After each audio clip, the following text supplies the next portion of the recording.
Francis, you here for the circus? You gonna say anything about being investigated by the FBI? And of course, City of Miami Police harassing me, protecting the powerful. Someone that's under active FBI investigation. Good job, guys. Thank you. I was being sarcastic. That was Miami Mayor Francis Suarez. He's running away from Tomas Kennedy, our intrepid Because Miami MAGA correspondent. What do we call I guess so. What do we call you now? Running away from Miami in general. I love this town! And we will talk more about Francis Suarez later in the show. He's running for president.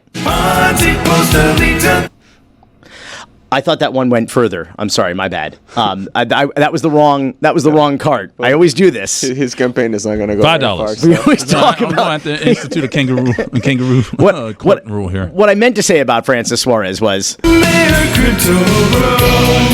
if he runs for president? He is, in fact, running for president, which is what we'll talk about later today. And he was out there. You were trying to get him to answer questions, Tomas, about this FBI investigation into him for alleged bribery while you were out covering the Trump arraignment circus. Yes, I was covering something. Blocks away from here in downtown Miami outside the Wilkie Ferguson federal courthouse.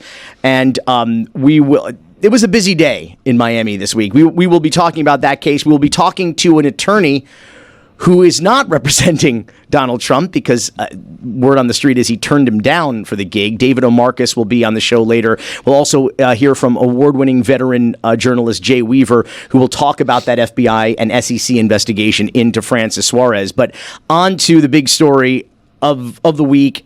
The ultimate Because Miami moment. Okay. The Southern District of Florida, this was inevitable. There's always a Miami connection. All roads eventually, especially if you're running away from something, lead here. We deposed dictators, cocaine cowboys, and now, for the first time in history, a former U.S. president indicted for federal crimes, 31 counts under the Espionage Act, several other counts of obstruction of justice, lying to federal agents, and of course... In the dumbest possible way, also. Dumbest possible way. Yeah. All roads lead, of course, the Southern District of Florida, where we tried Manuel Noriega, Willie Falcone and Salma Gluda, Fabio Ochoa of the Ochoa family, who helped co-found the Medellin cartel, Yahweh Ben Yahweh, whose buddy you saw, Marie Simonet, out there this week. Of course, a litany of public corruption cases as well that did not necessarily end well for the government, but in fact for the defense. Let's talk about what we didn't see on TV. What was going on out there in front of the courthouse? First thing in the morning, it seemed like it was going to be like the New York arraignment, where it was like media, low energy, right?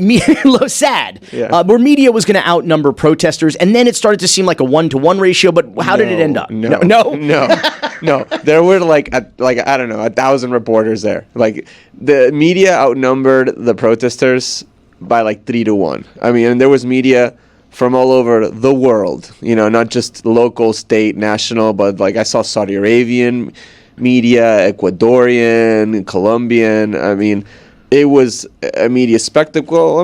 Granted, right? It's a big story, but they definitely were the bigger number crowd.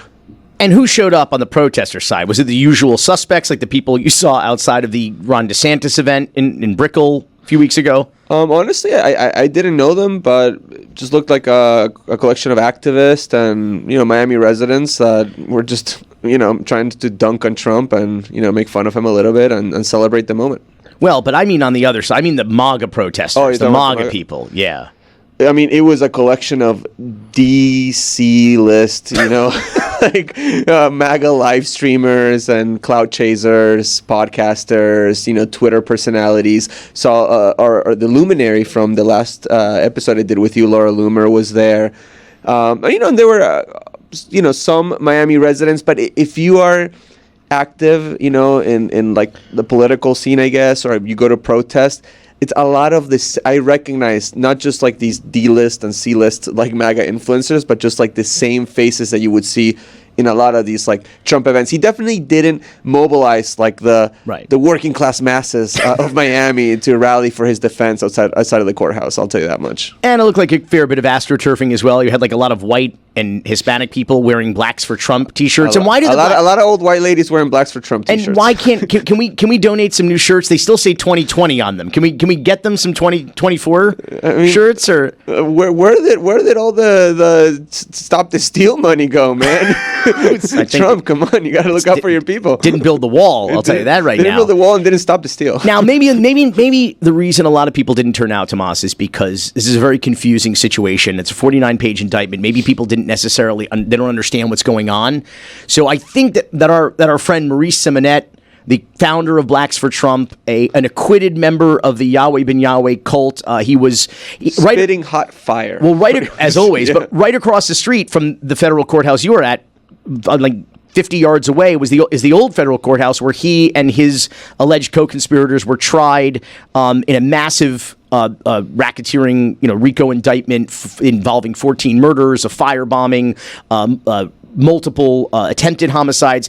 He was acquitted, but the leader of the organization, the Temple of Love, was in fact was convicted. I don't know how he thinks it's going to go, which way it's going to go for Donald Trump, his new leader, but he tries to sum it up in a way that I think everybody can understand. That's why when you watch the movie 300, Xerxes, who was King Cyrus's son, he had the immortal army. He sent a black man to go talk to Leonidas first. Now, when he did that to Britain, it worked. Because he went to him and said, hey, listen, Ishmael is not it. I am. He's Baal Marduk. He's a false god. I'm the real one. And King Cyrus, which is Trump, is the king that's anointed by Yahweh. And I'm telling you, he's not a racist. He's here to deliver you out of their hand and give you your country back like he gave Mesopotamia, Africa, and Israel back to us. It is impossible to argue with his logic. I didn't try. I mean, it's literally impossible. I don't even know where to begin. I was just nodding my head the whole time. I was just like, what do we think? We think like the 300 DVD just got stuck in his DVD player and he couldn't get it out, and it's just been playing on a loop at the Boss Mansion. That's the name of his house, by the way. It's called the Boss Mansion. By the way, he told me this story about how racist Rhino Republican Rene Garcia tried to get his house condemned because a staged murder happened there. Yeah. Different story, but it was wild. A murder did in fact happen there. It's like kind of a rental party house. Yeah. And his claim is that this was Rhino Republicans trying to frame him. Yes. And okay, yeah. This is obviously. He told me that like the dead person that was murdered then like showed up alive. Again, I don't know. Obviously, a story for another pod. Yeah. But I didn't do I didn't investigate it. Roy, could you track that? Did you follow Maurice Simonet, aka Michael the Black Man, there? No. Okay. So, well, have you seen the movie 3? Have you seen the movie 300? Yes. Yes. So, and you couldn't follow. Okay. No. So, Tomas, God bless you for going out there. God bless talking. You. Yeah, God bless you. I felt bad. I was mingling. I felt bad. I really wanted to be out there. Of course, Mike Ryan didn't want to be out there, and he wound up. He wound up out there. You keep sending me these like dangerous. You and Mike Ryan. Yeah, I didn't want to be out there either. That's why I went to Las Vegas. Oh, that's right. You phoned it in, literally, bro. Literally. So it was a long day for Donald Trump. He, of course, disappeared into the courthouse for a while. No cameras or audio or recording devices are allowed in federal court. Something we'll talk about later. But he pled not guilty, of course. People were celebrating outside. People were. Laura Loomer led the MAGA crowd in a rendition of "Happy Birthday" out there because I think it was the day before. I think so. Yeah. Donald Trump's birthday, and then we had. Now there wasn't just protests and media. There was also some arts and entertainment, and it's a cultural event. And there was like any great variety show or circus. There were musical guests, including Forgiato Blow, a Florida native. And go fight for the land. Yeah. You Democrats scared of the orange man. No politician, Trump's a businessman. Red, white, and blue, that's all the DJ was playing. We won't let you liberals cheat us again. So Another we fight one. for the right Republican Party. Vote Donald Trump. USA, land of the free. USA, home of the brave. From the land of the free and the. Get your hands up. Let's go. I love my country. I can't take that away. Against all odds, he made fortune and fame. Us patriots won't let you lock him away. Trump saved the USA. Trump saved the USA. Trump saved the USA. Trump, he saved the USA. They want to take my vote and my voting power away for that. That's right. Roy's new ringtone. The crowd was loving this. Like, they were going hype. And by the way, it's a bit cliche to point it out, but he did sample "Born in the USA," which is an anti-Vietnam protest. It's a protest song. The most misused song probably in like music history. It's a song to protest America's involvement in the Vietnam War. Yeah. Maybe they tried to sample "Banned in the USA." Yeah, it was an Uncle Luke throwback. Yeah, I think it's "Born in the USA." Doesn't nobody like listen to the lyrics? "Born in the USA" has to be the most like misunderstood hit song, But the other lyrics than are- Informer's like Snow's Informer. Like that has like The lyrics are pretty clear though. I fucked up that joke. I owe you $5. You let the boom boom down. Oh, well played. Well played, Roy. So I want to say, though, for people who, if you watch the show on YouTube, you'll see the video that Tomas took out there, which includes a unicycle riding Uncle Sam, who's kind of featured on the track. You hear him kind of spitting in the background. He was like a hype man. I mean, yeah, he was definitely the Flava Flav of the operation out there. I mean, it's really worth watching the video. And I also want to read to you the first paragraph of Forgiato Blow's Wikipedia entry, just so we know. Kurt Jantz, professionally known as Forgiato Blow, is a American rapper, not an American rapper, but a American rapper whose lyrics feature conservative themes and support for former President Donald Trump. Jantz is a pioneer of the Trumpist hip-hop subgenre of MAGA rap. He is a progenitor of MAGA rap. I love this town. I'm sorry. I love this town! So, after this spectacle, the motorcade, I mean, it's like, this is a big GIF day for Roy. Like, big GIF day, like, everything Roy's doing, all of Roy's reactions today are just pure, they're prepared, they're waiting for the internet right now. But the motorcade headed toward Versailles, on Calle Ocho, which since 1971 is probably one of the most famous restaurants it's certainly the most famous restaurant in Miami, probably the most famous Cuban restaurant in the world. It has become a real focal point of Cuban exile, just like culture and politics, and it is like one of those. It's like Liberty University in Virginia. It is a must stop on the campaign trail for mostly Republican candidates, and whether you're running for office or you're coming back from pleading not guilty to a 37 count under the Espionage Act, it is the place to be. And Felipe Valls, who opened Versailles in 1971, almost a decade before that, he built the first ever, invented the ventanita, which is like a huge part of Miami culture, which is it's a coffee window, it's a walk-up window basically, but it's like a major walk-through. It's not a drive-through, a walk-up, and it's just, but it sounds like nothing, but it's kind of hugely important and influential in just politics and culture and chisme and gossip in Miami, in the city. But it also is kind of like a beacon of hope. This place, it's like a lighthouse for for immigrants, and not anymore if it ever was. Well, it's kind of a bummer because Donald Trump went there. He was greeted. They obviously tipped everybody off that he was going to stop there on his way to the airport. And a producer for Sky News in the UK, Sophie Alexander, was there and trying to ask a question because Donald Trump faces decades. I mean, really, the rest of his life in prison. In the long shot chance that he is convicted of this. And this is what happened to Sophie Alexander at Versailles. President Trump, are you ready to go to jail? President Trump!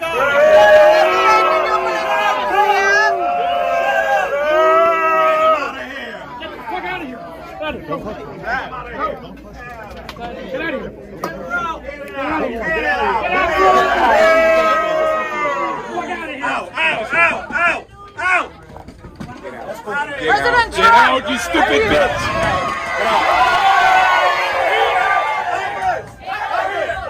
Yeah, and there must be said that this is not a protester. This is a journalist for Sky News that was asking, like a challenging, provocative question. But it's a question, and like that behavior, it's disgusting. Part of the job is to not ask the journalist how she was treated. Yeah, part of the job is to ask provocative questions, to get provocative answers, to elicit some compelling response. I mean, honestly, I would like to hear Trump's response to that question. Yeah. It'll probably be appalling, but certainly certainly worthy of some airtime in the UK. Also, people in the UK, I mean, Succession was basically about, it's a British show, and it's basically about, the creators, the writers, directors are all from the UK. It's basically like people in the UK trying to figure out what America has done to itself. It's like, you fought a war against us, you got your independence, and to get away from a monarchy, to get away from a church running your lives and your country, and this is what you made of this experiment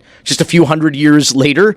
So I feel like that's like a provocative question like that from a UK journalist is they want to hear what he has to say about that. And the more I hear from Republicans about how like this indictment is turning the country into like a banana republic or the third world country, it's like, no, y'all did that by electing this guy in the first place. Like, what are we talking about? We've been down that road. Yeah, I mean, because Miami. I mean, the Miami of today is the United States of tomorrow. Is the America of tomorrow. Absolutely. And this is living proof of it. And to watch these religious leaders, by the way, not just Christo-fascists, okay, but there was a rabbi, like a Cuban rabbi, with his kippah on, praying over Trump to try to ensure that communism never comes to the shores of America. I mean, just absolute there is no, I want to say this for the record, there is no communist threat to the United States of America. Zero, none. Okay, if you ask any of the intelligence agencies or any of the the FBI or any law enforcement, the greatest threat is right-wing violence. It always has been, and it always will be. Speaking of the Miami of today's... And just rampant corruption in all sectors of government. That's like just crippling our political and economic system. The greatest threat to our way of life, to democracy, is not communism. It's crony capitalism, because that is the perversion of the free market economy. It's like who you know and who you're related to and who's your uncle and who's your nephew and your cousin, your brother, your son, your daughter. That's what creates the destruction of a system in which the people, in which the government is afraid of the people and the people aren't afraid of their government. You don't have an oligarchy. You have the people deciding what's best for you, and people who truly represent the people in power and not representing the rich and the powerful.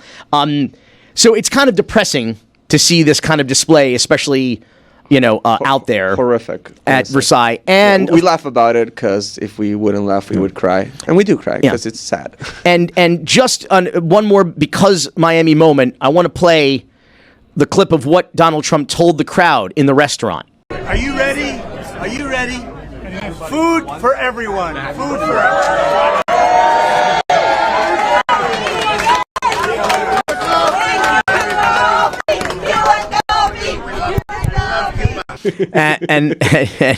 and of course, in classic Trump and because Miami style, the Miami New Times reported that Donald Trump said, "Food's on me." Dipped 10 minutes later with the open tab, and nobody paid for it. I mean, I should say everybody had to pay for it because Donald Trump... I was telling you, I'm from Latin America. At least in Latin America, or populists will actually buy you food for your vote. This guy won't even do that. Absolutely. He just absolutely shits on his supporters every chance he gets, and they love him for it. They love it. Please, sir, may I have another? And what he was really doing out there, if you put two and two together, is he was there to taint the jury pool. These are potential jurors in the Southern District of Florida. He was there. It was like cafecito for acquittal, kind of a good podcast name. I know Sullivan's writing. Sully's writing down right now. He's redefining cafecito talk. Cafecito, yeah. Tomas Kennedy, thank you. Doing the Lord's work. Tomas is the co-host of the podcast Why Are We Like This, which I had the pleasure of joining last week to try to explain why the hell we are like this. You can also find him on social at Tomas Ken, TomasKenn, Twitter, Instagram, Substack. Where else? You got it. But yeah, Farmers Only. Yeah, exactly. But Christian Mingle. Check out Black People Meet. Check out our episode with Billy where we talk about the true villain of Miami-Dade County, the state attorney, Catherine Fernandez-Rundle, who has been in power since 1993, hasn't prosecuted public corruption cases. That was a hell of a sneak preview for another podcast. As we talked about earlier this week in Miami, the Trump arraignment circus came to town. Here to talk with us about it is one of America's most sought-after criminal defense attorneys. In the interest of full disclosure, he represented me when I got in trouble for tweeting during jury duty. A story for another pod, which we should definitely do. Our company, Raconteur, also produces his fantastic podcast, For the Defense, which you can find at forthedefensepodcast.com, where he talks to other renowned defense attorneys about some of their most famous cases. He has worked on everything from defending drug charges against Buju Banton to protecting voting rights for the campaign of Barack Obama. Most recently, he got Andrew Gillum off, and he also helped get him acquitted. And also acquitted on one charge and deadlocked the jury on the other 18. One of the politicians he is not representing is Donald Elizabeth Trump. Here to talk about that and so much less. David O. Marcus. By the way, he's not Irish. It's not O. Marcus. O is his middle initial. David. Hey, Billy. How you doing? Thank you for being here. I read a lot of indictments. You read a lot more than I do. And a lot of them they're overcharged. They're full of superfluous and prejudicial details. Some things, like you can tell, are irrelevant or taken out of context. I read this 49 pages, and I know you are for the defense, very much so. That is your life's work. But this one seems pretty lean and pretty scary for the defendant. When you say lean, I disagree with you, Billy. 49 pages is not a lean indictment in my book, especially with all the pictures, transcripts, and everything else. I've called it a show and tell indictment. I think it's pretty detailed. It's a speaking indictment. And so I think you can see a lot from it. It's not bare bones like you see in a lot of federal cases. This one has quite a bit of meat packed in and pictures, transcripts, and the like. I think what I meant by lean was that it's not filled with things that don't really help connect the dots of the case. It seems like there's a lot of relevant material and evidence in this.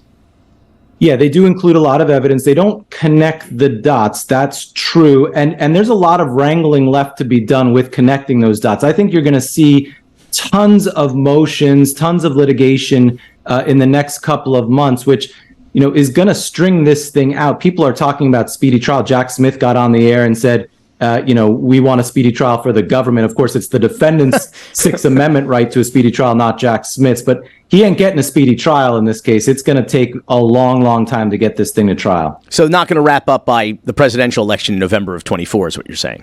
No way. Under the best of cases, if this was a simple case, this would take a couple of months. But you have to get the lawyers cleared under the Classified Information Act, CIPA. So that's going to take many months. You have to get all the discovery out.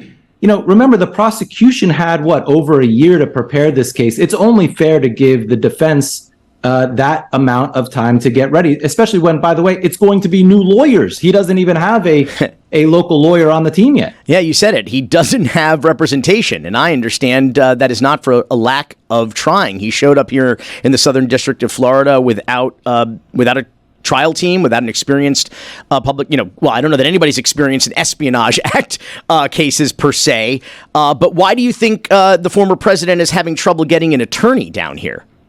It's really interesting. As you know, Miami's sort of the epicenter for criminal defense. Everything happens here first in the criminal defense world. including, former dictators being charged, the head of the Cali cartel being charged, and there's tons of criminal defense lawyers. I think what's different about this case, of course, is the client, the type of case, the circus we have. But you would have to clear your docket. You would have to take all your cases, put them on hold for the foreseeable future to deal with this case. That's not an easy proposition to do, and certainly I think is affecting a lot of folks. Is that why you didn't take the case? Well, I've been reluctant to talk about why I didn't take the case. I know there's been a lot of reporting out there. I'm really busy, and I've tried 5 cases in the last 18 months. I'm taking some time in July off, so it would be hard for me to get involved in a case like this right now. So were you called by the former president, as has been reported? Billy, I'm not going to comment on whether I spoke to the president or not. There's been a lot of reports about that, and I just don't think it's right for lawyers to get on and comment about that kind of thing. It strikes me that this, not all of the indictment, but a lot, they seem to rely on text messages. A lot of the photographs in the indictment are, in fact, text messages that are being shared by Trump staffers. So when Trump complains that, I wouldn't let the boxes fall down like that, those were text messages being sent between Trump's own people, saying that this is what's happening here at Mar-a-Lago. I'm wondering, though, reading this, a lot of it seems to stem, particularly the obstruction and lying charges to federal agents, seems to stem from the fact that they were able to pierce the attorney-client privilege. Could that be a concern as well of lawyers in taking this case? That if you believe the indictment and the testimony apparently from some of these anonymous attorneys, that he was attempting to recruit them into some kind of criminal conspiracy against the United States, no less. I have to say, I'm really troubled by the ruling piercing the attorney-client privilege. You should be able to talk to your lawyer without fear that those text messages, those reports, those memos are going to just show up. And it seems like Jack Smith went to a judge in D.C., not the judge handling the case down here, got a favorable ruling and got all of that stuff. I believe that will be relitigated now in front of Judge Cannon. And I think we should be very careful before we cheer about a lawyer's notes becoming part of a prosecution's case. That's going to chill a lot of folks from speaking to their lawyer. Imagine if our text messages, Billy, went public. I don't think anybody would like to see those. I'll read them right now. I'll read them right now. What are you talking about? I'll read them right now, live on the air. Yeah. I have to... Let's talk about the judge, Eileen Cannon. Much has been said about her. She was, the appeals court devastated her in the early part of her involvement in this case. What about her experience and her impartiality here? So, yeah, she's been crushed in the media. She got an unfavorable ruling by the Court of Appeals. One thing that I think is unfair to criticize her about is her, trial rate. It's about 2% of her 200 plus cases have gone to trial, which sounds like a small amount, right? Only 2%. That's the rate in our criminal justice system of cases that go to trial around the country. It's not just Judge Cannon. So to criticize her for saying only 2% of her cases go to trial, that to me seems misguided and wrong. It is true she doesn't have a ton of trial experience, but that's true of a lot of judges out there because a lot of cases just aren't going to trial. That's the state of our sad criminal justice system. We do need more cases going to trial. We should be happy that this case is going. I've seen a lot of pundits out there saying, Trump should talk plea or Nauta should talk plea. Why in the world would they suggest that? It's never going to happen, of course, but don't we want this to be a trial? Don't we want to see this unfolding? I sure am for a trial in this case. It also strikes me that maybe some of the assistant U.S. attorneys don't have that much trial experience, because you hear about this 97+% success rate or conviction rate. The vast majority of that is people pleading guilty. They see their name under the United States of America against little old me, and they head for the hills. I mean, they make a plea bargain right away. So I don't know that this is even reading it as strong as it is, I don't know that this is a winning case where you're going to get a unanimous conviction, particularly in the Southern District of Florida, particularly from the jurors at Versailles, that we saw this week. Well, two things you mentioned there. One is the prosecutor's experience, and that's very true. Prosecutors aren't trying many cases anymore. In the 80s, in the heyday of trials, about 20% of cases went to trial. Now we're down under 3%. About 2% of cases go to trial. Really sad. So prosecutors aren't getting experience. They don't have especially experience in complicated cases like these. They get experience in gun cases, drug cases, but not in complicated white-collar cases like this one. And so they're going to have a lot of trouble. And plus, the jury issue you raise, yeah, I mean, a South Florida jury here he's going to have a ton of support. About 20% of cases in South Florida result in acquittals, cases that go to trial in federal court. And that number is going to be a lot higher when the defendant is either famous or the former president, someone who's got cheering crowds at Versailles. It's going to be hard to get 12 people to unanimously find him guilty. I think it's a huge uphill battle for the special counsel's office. David Marcus, last question, issue pretty close to my heart as a journalist and documentary filmmaker, and near and dear to yours. You tried to talk about it on CNN before you were cut off the other night, but you said you want to see this go to trial. You want us to be able to the public to be able to witness this process, but there are no cameras in federal courtrooms. There is no audio. Even the Supreme Court live streams audio and records, oral arguments, but this happened this is a secret proceeding. This is a former president of the United States being indicted under the Espionage Act. It happened right here in Miami, and unless you were in that courtroom, you really and we have cartoons like a children's book, for crying out loud. God bless the court sketch artists, but is that really the way we're gonna have to see the trial of the first federal trial of the first former president of the United States? It's completely outrageous. And by the way, there's bipartisan support. There's very few things that have support on both sides of the aisle right now, but there's bipartisan support to have cameras in the courtroom. Forget about for this case, for all cases.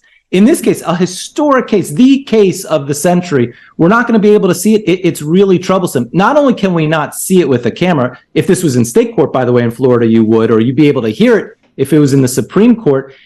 Reporters can't even bring in their cell phones to tweet about it, to text. They had to get high school students from Palmetto to be running back and forth to a payphone, which they had to be instructed on how to use because they'd never seen a payphone before, to get news out. I mean, this is mind-boggling. It should upset everyone. But what can we do? What can be done? What are the solutions? What can be done is Congress needs to pass a bill to allow cameras in the courtroom. It would pass immediately if it was brought to the floor, or our chief judge can get together with Judge Cannon and agree that this case can at least have live audio. They can have a rule that reporters can have their cell phones in at least so that they can report as things happen. I mean, otherwise we're going to be in the dark waiting until the end of the day. What is this, 1950? It's outrageous. Attorney David O. Marcus, find him at marcuslaw.com or forthedefensepodcast.com. If you are in trouble in Florida, this is the guy you want to call. I speak from personal experience, although at this rate, it looks like Donald Trump's going to hire John Morgan & Morgan, or somebody on a bus bench. David O. Marcus, thank you for being here. Thanks, Billy. Thank you.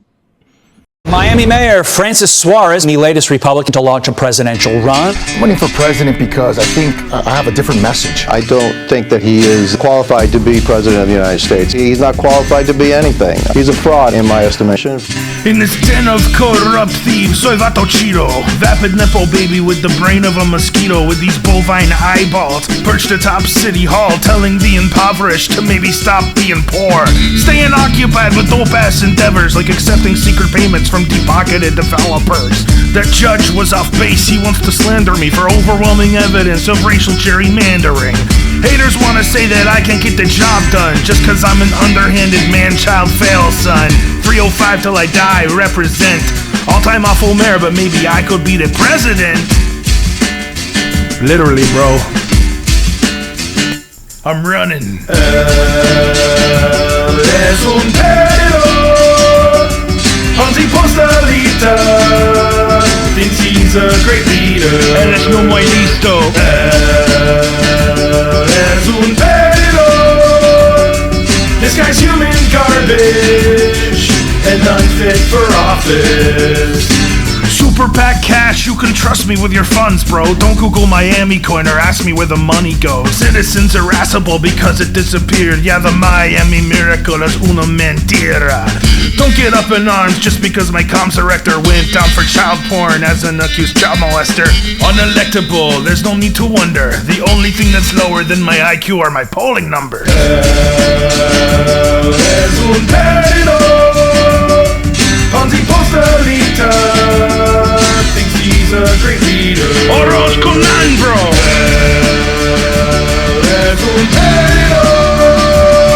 This guy's human garbage and unfit for office. If you put garbage in, you're going to get garbage out.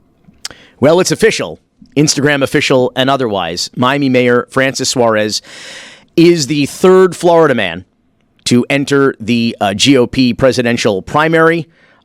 He is also the third Florida man to enter the GOP presidential primary who is currently under criminal investigation and or indictment. We know that because of the outstanding work being done now with the Miami Herald by an investigative team, which includes Sarah Blasky, Joey Fletchis, and Pulitzer Prize winning veteran federal courts reporter at the Miami Herald since 1999, since the turn of the century. Is that right, Jay? That's about right. That's about right. Who, if people missed your reporting this past week, Jay, which you can't blame them, and things are kind of memory hold pretty quick these days, especially with all the Hazarai down here in the Southern District of Florida, which you have covered now for over 2 decades. Can you please just bring people up to speed on what it is that you've learned about the Miami mayor and the various federal agencies looking into his dealings? Well, sure. Thank you for having me on the program. I mean, to step back for just a second, the mayor had failed to disclose that he was receiving $10,000 a month from a Miami developer who had a condo and commercial project in the mayor's backyard in Coconut Grove. And he needed permits for this project, and he got them presumably through the help of the mayor. Why do I say presumably? Because there's a lot of corporate records that we have obtained at the Herald showing how this developer, Rishi Kapoor, and his company, Location Ventures, was asking the mayor for help to get these permits last year. There was a big concern about getting them. They were denied, then they were approved. After intervened, the mayor himself supposedly had a meeting with this developer and the city manager last summer. They all deny it. But the reality is these corporate records from Location Ventures show summary of meeting minutes where they say that gonna ask the mayor for help. Mayor agreed to help and met with the mayor, got the permit, and it's all kind of this consistent timeline, corroborating what was going on at City Hall in the efforts by Location Ventures to get their permits. So when we broke this story, and it was really broken because somebody gave me a tip about a former chief financial officer for Location Ventures, the developer, who was complaining about not getting some back pay from Rishi Kapoor. And in it, he lists a bunch of grievances. And among the grievances is, as CFO, there were a lot of improprieties. And one of them were these, $10,000 a month payments to the mayor of Miami for unknown services with no written agreement over a pretty long period of time, dating back to September 2021. So when we broke the story, the original story based on that lawsuit allegation, then got even more information from corporate records and financial records showing the payments, the FBI woke up. They were interested in it from a public corruption perspective. It had already been reported that the state attorney's office and Miami-Dade Ethics Commission were looking at it as well. And I think the idea behind the investigation is straightforward. Was he making legitimate money, or was he getting paid to do favors for Rishi Kapoor? That's still the question out there. They'll be working on this case for quite a while. The mayor himself, who's been really kind of elusive, evasive, and not very forthcoming about any information, says, I've never used my office as mayor for personal gain at City Hall. But the reality is, one wonders, Billy, whether he ever even would have gotten this consulting contract with the developer, but for the fact that he was mayor. And bear in mind, he told us that he was doing this work strictly to raise funds from investors in the community to invest in Rishi Kapoor's projects. Meanwhile, Rishi Kapoor says the mayor was hired for marketing and branding and PR for the developer's projects. We don't know which it is. I'm sorry. The mayor's never disclosed it. And yet there's a third explanation, which you just explained was in the corporate records, that he was hired specifically for the purpose of overcoming this zoning issue, which in fact, it appears as though the mayor's office did help this developer. So there's three explanations now that we have heard. Only one of them, incidentally, is in writing from the developer to his investors that presumably would be fraud if he were lying in that document. And so that seems to be the one we could rely on, particularly as you explain the timeline of events. But I want to ask, to normal people in normal towns, of which you and I do not reside and are not, I wouldn't consider myself anyway a normal person, having spent my life as a Florida native and lifelong Miamian. But here's the thing. We don't know who the mayor's clients are unless you get a tip, or unless somebody files a lawsuit, right? Or unless somebody slips Joey Fletchis or you or Sarah Blasky some sort of record that says, hey, I think and every time we learn who one of his clients are, it always appears to be at least some kind of conflict of interest. Can you explain to people why and how that happens? How the mayor has these secret side hustles that are like a minefield of conflicts with his public position? Right. No. I mean, it's totally fair game and a totally fair question. He, as a part-time mayor, quote unquote, is not a member of the commission. He's kind of a ceremonial figure. So as a result, he and the commissioners got an opinion from Victoria Mendez, the city attorney, basically saying you can do outside work as long as it doesn't conflict with the work you do for the people of Miami. And but how do we know if he's not disclosing who his clients are? Well, that's just it. And he's saying it's none of your business. You don't need to know. He is supposed to file, as all local politicians and county politicians and state politicians are supposed to file, these disclosure forms. Well, it just so happens this is really, really telling. So when he's finally caught with his hand in the proverbial cookie jar, and he has to confirm that he does have this consulting contract with this developer, Rishi Kapoor and Location Ventures, then he has to say, but guess what, folks? I earned so much income back in 2021, which would have been the first period I could have reported in July of 2022.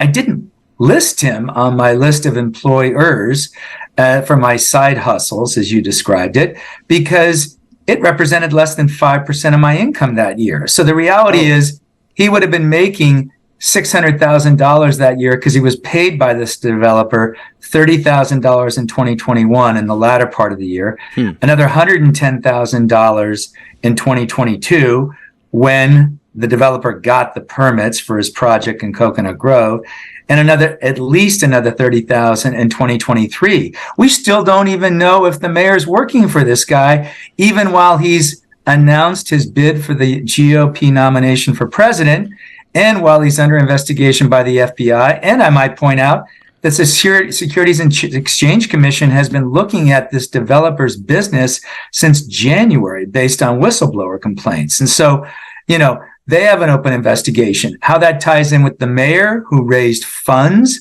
from investors for these projects, run by this developer, don't know. I'm sure the mayor would never be involved in any company selling some unregistered security other than Miami Coin, of course. But you make an interesting point about would he have gotten this gig or any of the other gigs that he's getting if he wasn't the mayor of Miami? And I think that point you made about what reflects 5% or less than 5% of his income would be some, you don't have to be a math genius to figure out that he's a classic politician whose net worth has gone up considerably and income has gone up considerably since he became mayor than it was according to his own financial disclosure forms prior to that. But I want to ask you this, Jay, before we go, because you're not an attorney, but you've been covering the federal court system and the feds for so long. I kind of wonder, in light of the spectacle that we witnessed here, the first ever arraignment for federal crimes of a former president of the United States, how risk-averse and politicized the DOJ, and particularly the Southern District of Florida, the U.S. Attorney's Office down here, who is not anxious about public corruption cases because they don't seem to win a whole heck of a lot of them down here against Miami politicians with Miami juries. My question is, does Francis Suarez jumping into the race protect him or shield him to some extent? Because the feds are going to say, well, listen, how many GOP presidential primary candidates are we going to indict here in Miami? And this might actually help him, in terms of prosecutorial discretion here, get off scot-free. Or maybe they'll want to flip him against the developer and let him go. No, the answer is no. And the reason why the answer is no is because the FBI agents with the public corruption section have already started interviewing certain witnesses in the case as it relates to whether he may have taken bribes. I'm not saying he did, but he may have taken bribes in connection with doing favors for this developer at City Hall. And the reality is they are going to be moving full speed ahead on this, as is the state attorney's office. The question ultimately is, with these public corruption cases, is right now it looks like a circumstantial case. They'll look at his IRS records. They'll look at his bank statements. They'll look at whether he actually reported this $10,000 a month income that it was paid in a gross manner, no taxes deducted, from this developer. They're going to look at whether or not the developer was disclosing all this information, to what extent the developer was manipulating funds and paying off people, one investor or another, or self-dealing to himself, for his Cocoa Plum, home, or for his yacht, or for his McLaren, all of that. So no, they're going to move full speed ahead, checking, with the IRS, all the bank accounts, all the receipts. They can subpoena everything, and they will. And they can do a lot of stuff behind the scenes, and these guys will have to cooperate. The mayor is worried. He's not talking, but his lawyers have been pushing back. I don't want to mention them by names, but he's already been lawyered up.